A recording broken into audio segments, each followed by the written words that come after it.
It is September 16th, 2016. This is the Watchman News, and I'm Mike Callahan. So a lot of us have heard about the protest going on at the Access Pipeline up in North Dakota. Well, they largely are afraid of their water because they get their water from the river.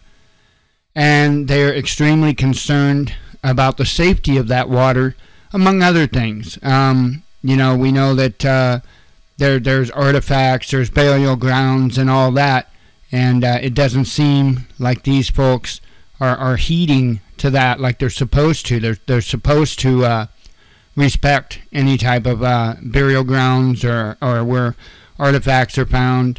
There's very strict laws about that. Well, a story just came out today that's going on today, and apparently Alabama and Georgia have declared a state of emergency after a pipeline spill.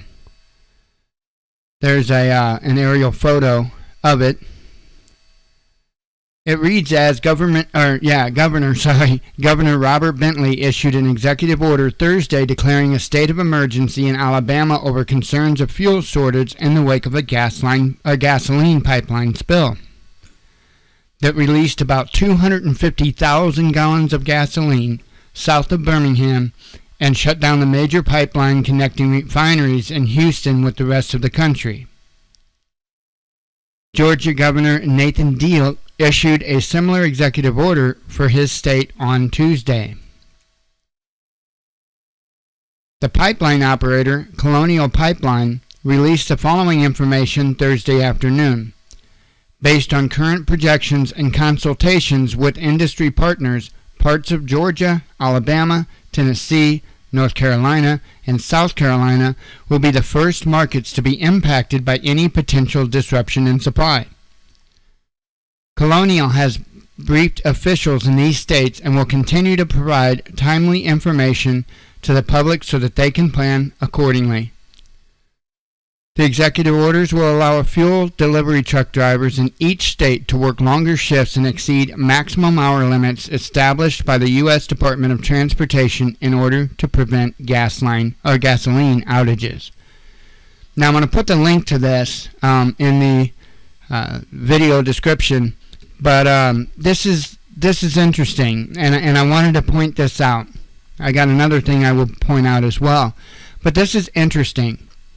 Okay, so they're going to let the fuel delivery truck drivers work longer shifts and exceed their maximum hour limits. Okay?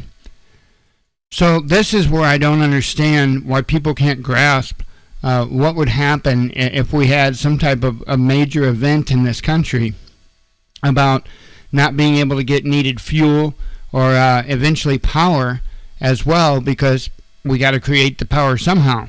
And it's usually done by coal. It's usually, we've got to create that power somehow.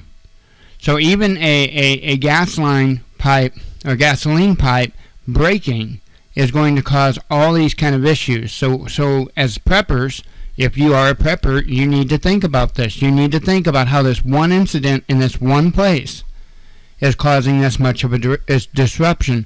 But now, the thing of it is I asked myself, well, how come it is every time that they're wanting to push a pipeline getting okayed to go through, it seems all of a sudden we have all these trains and these trains have an accident or whatever the case may be, and there's no oil spill. Likewise, whenever there's a protest, a lot of times there happens to be a pipeline burst. So I got to thinking, is there somebody that's actually doing this stuff, because of either protest or them wanting to pass a bill to get a new pipeline in or whatever? So what I did is I did a little homework here. I'm going to show you a map that displays the last 5 years of pipeline spills. Take a look at that. I'll put a link to this as well in the description tab. So it's not a matter of when protests happen or when they want to pass a bill. The only thing that's a matter of the timing there is whether or not it hits the news. So apparently, looking at this map, pipelines are breaking all the time. That's the last 5 years. So, we need to think about this stuff. The Native Americans have a very, very valid point, obviously. You can look at the map and see that. Now, near my hometown, within the last couple of years or so, there was a pipeline that busted there. And, I was reading the reports in newspapers and stuff like that. And, they were declaring, oh, everything's fine. Highland has a city lake. And, we got our water from that city lake. And they kept denying that there was any issues or whatever, that, oh, it's too far away, it's not going to drain into the lake. And they were lying through their teeth. So, these Native Americans have a very, very good point. But likewise, what I spoke about over here, about the type of disruption that would be caused, even by one single line.